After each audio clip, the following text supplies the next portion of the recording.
The 𝗓𝗢𝗢 is a pre-made gift that a prospect can take and insert into their processes or their business right now as a little asset that helps prove your ability to provide value upfront for free before asking for permission or for anything from them. It's literally like, hey, I don't even need a response from you in order to give you value. Here you go, check it out before you even take the time to reply to me. If you like what you see, let me know. Gifts like this could include, for example, pre-written marketing emails for a business. Maybe they're 5-minute Loom video breakdowns for individuals. They could be mini meditations for a holistic coach to send over to prospects, for example. 𝗓𝗢𝗢 are most effective before any conversation has been had. So they're a great tool to lead with in your outreach work. I talked about this earlier and I'll repeat it again. We are in a race to provide the most value, quickest, earliest in the sales cycle. So you can't wait until that first sales call in order to present ideas for how a prospect could improve their lives. You can't wait until 2 days worth of back and forth texting has happened, because without instant, and I mean first message value provided right there in the inbox as your very first message, you may not even get to the point of having an ongoing conversation.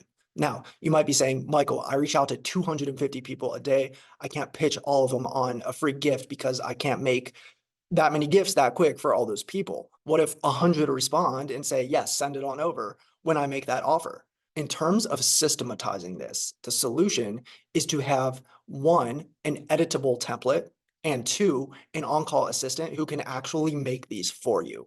Your VA should actually be able to craft your 𝗓𝗢𝗢 quickly upon someone responding affirmatively that they want it. You just need to be able to train this person on how to swap the elements in and out and what to go look for specifically on an individual social media page to then screenshot, make inferences about, and include in the deck or the proposal. But you don't actually have to make each gift before the person acknowledges that they actually want it. Between you and I, when I prospect businesses to sell my fractional CMO service, for every single one, I use the same line in my outreach or application. I say, I actually see X big opportunities for insert company name to massively scale your business with my content capitalist system. I'd love to share those with you. Just let me know and I'll have over a PDF deck in under 12 hours. Okay, so it's still proactive, it's still free, but it gives me time to create the asset and then send it over as if I'd had it all along ready to go. And since I have a template that's ready to be amended per affirmative approvals, and since 95% of the businesses that I have been targeting in the past actually have the same primary issues, I can usually customize it in under 25 minutes if needed. This is, in summation, how you use the 𝗓𝗢𝗢.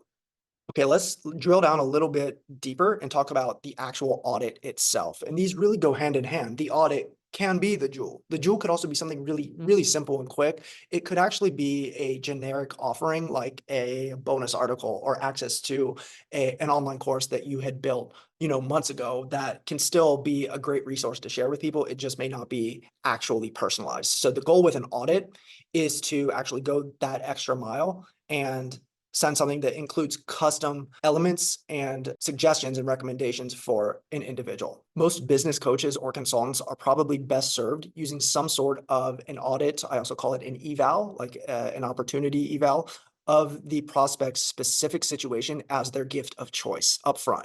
So this doesn't need to be super convoluted. Literally, it could just be 3 hidden opportunities that the brand or the person is missing out on.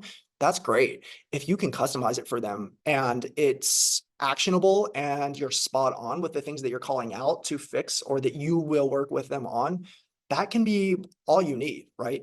And this is basically your way of saying, hey, I took some time out of my busy day to look at your exact business. Here's what I saw. Here's what you guys can do right now to fix it. I have a lot of other ideas. Let me know what you think.